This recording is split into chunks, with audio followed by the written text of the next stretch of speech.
Dark web එකේම මොනවද දන්නේ? සාමාන්‍යයෙන් ඩක් වෙබ් එක කියන්නේ මචං මේව. උඹේ මොකද කියලා ගමුකෝ. ඔව් මොකද?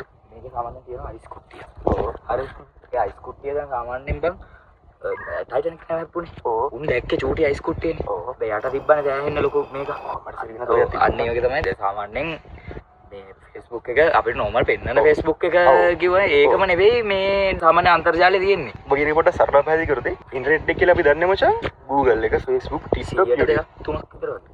ඒක සම්පූර්ණ ඉන්ටර්නෙට් එකම 2 3 වගේ උඹ. එතකොට ඩාර්ක් වෙබ් එක කියන්නේ මචං ඔබට යුද ටැංකියක් ගන්න තැන ඉඳන් මිනිස්සෙක් මරන්න හිට්මෑන් කෙනෙක් උනත් අය කරන්න පුළුවන්. ඒ කියන්නේ සාමාන්‍ය මිනිස්සු අනුමත නොකරද සාමාන්‍ය මිනිස්සු හරි කියලා නොකියද ගොඩක් නැති පිළිගන්නේ නැති ගොඩක් දේවල් තියෙනවා මචං ඩාර්ක් වෙබ් එකේ. කවුරු හරි මරන්න ඕන. මරන්න.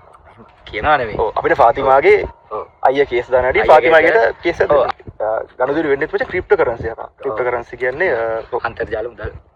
ක්‍රිප්ටෝකරන්සි ක්‍රිප්ටෝකරන්සි කියන්නේ දන්නේ නැත්නම් මෙයාගේ වීඩියෝ එකක් බලන්න ඉස්සරහට දායි. ඔයාලා මේ සබස්ක්‍රයිබ් එකක් දාලා ලයික් එකක් දාලා සපෝට් එකක් දෙන්න.